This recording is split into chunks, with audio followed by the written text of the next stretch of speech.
신약처와 함께하는 생활백서 시간입니다. 오늘 10월 10일은 임산부의 날입니다. 여러분 아셨나요? 모자보건법에 따라 임신과 출산의 중요성을 북돋우기 위해서 제정된 날인데요.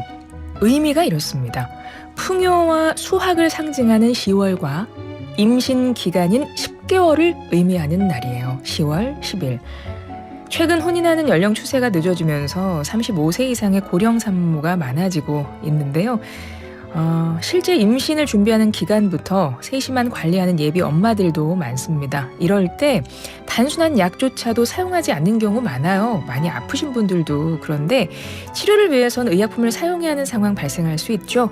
임신부는 어떻게 약물을 복용하면 좋을까요? 자세히 알아봅니다. 식품의약품안전처 도원임 연구관 전화 연결해보죠. 연구관님, 안녕하세요. 네, 안녕하세요. 임신 중에 의약품을 사용하면 어떤 특정 시기에 좀 아이에게 문제가 발생할 수 있어서 안전성 여부를 꼭 확인해야 한다는 것 많은 분들이 아실 텐데 시기별로 조심해야 하는 의약품에 대해서 좀 알려주시겠어요? 네, 먼저 임신 4주부터 먼저 말씀드리겠습니다. 네. 임신 4주 이전에는 착상전기라고 해서 태아에 영향을 주는 의약품에 영향을 받지 않도록 주의해야 합니다. 특히 여드름 치료제로 많이 사용되는 이소트레티노인이라는 성분이 있는데요. 이 성분은 체내에 남아서 태아 기형을 유발할 수 있습니다. 그래서 사용 중 1개월부터 사용 중단 후 1개월까지는 반드시 피임을 하셔야 합니다. 그리고 임신 4주에서 10주는 기관 형성기로 의약품이랑 알코올 등으로 그런 외부의 많은 그런 화학 물질에 대해서 영향이 가장 민감한 시기입니다. 그래서 의약품 사용도 최소화해야 되는데요. 만약에 의약품이 꼭 필요하다라고 하면 주치의 선생님과 상의해서 꼭 진료를 받으셔야 합니다. 그리고 임신 10주 이후에는 태아기인데요. 이때는 이미 형성된 태아의 기관이 형성되고 발달하는 시기입니다. 그래서 이 시기는 태아의 외부 생식기가 형성되고 발달하니까 그래서 성호르몬에 영향을 줄 수 있는 의약품 사용을 더 유의해야 합니다. 그리고 더 추가적으로 말씀드리고 싶은 거는 단순하게 먹는 소염 진통제가 있는데요. 네. 예를 들면 이부브로펜과 덱시부브로펜, 나프록센이 있는데 이런 진통소염제는 태아 신장에 문제를 일으킬 수 있기 때문에 임신 20에서 30주에는 꼭 필요한 경우에만 사용하셔야 되고요. 최소량과 단기간만 사용하셔야 됩니다. 그리고 임신 30주 이후에는 사용을 하시면 좀 안 될 것 같습니다.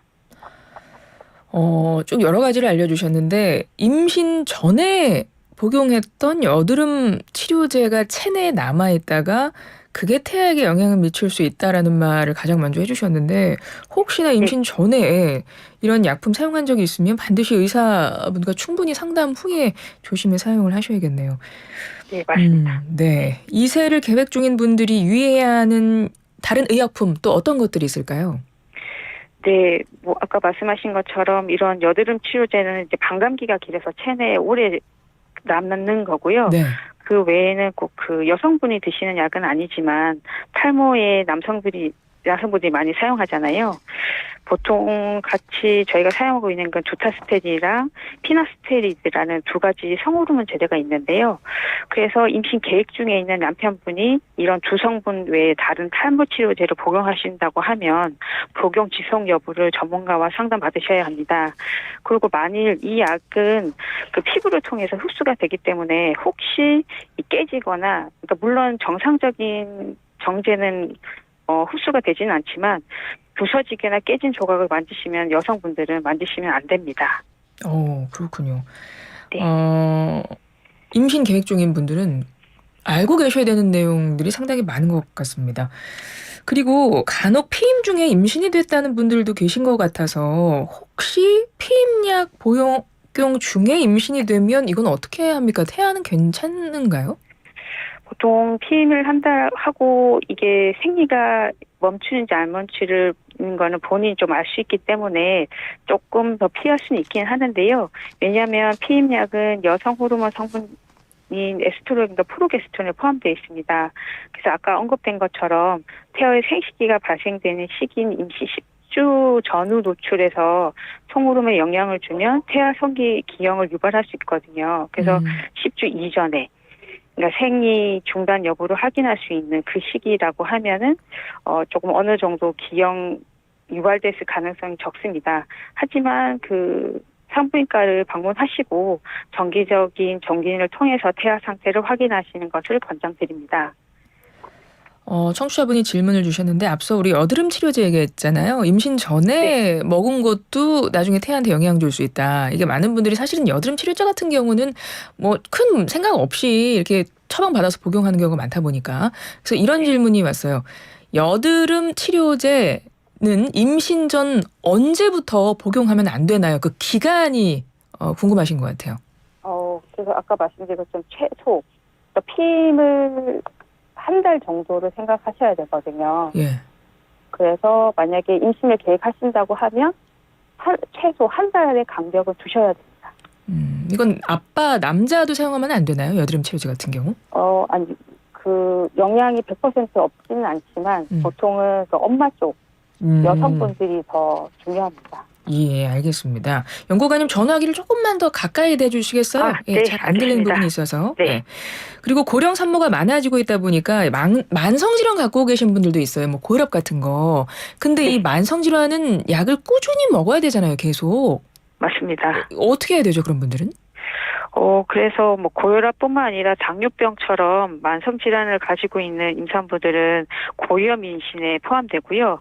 이분들은 보통 전체 임신부에서 20에서 30% 정도로 차지하고 있습니다.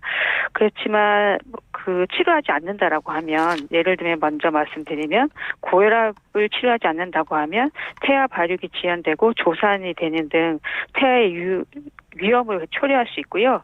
그다음에 당뇨병을 치료하지 않는다라고 하면 선천성 기형을 발생이 되고 조산, 거대화 조산 등이 됩니다.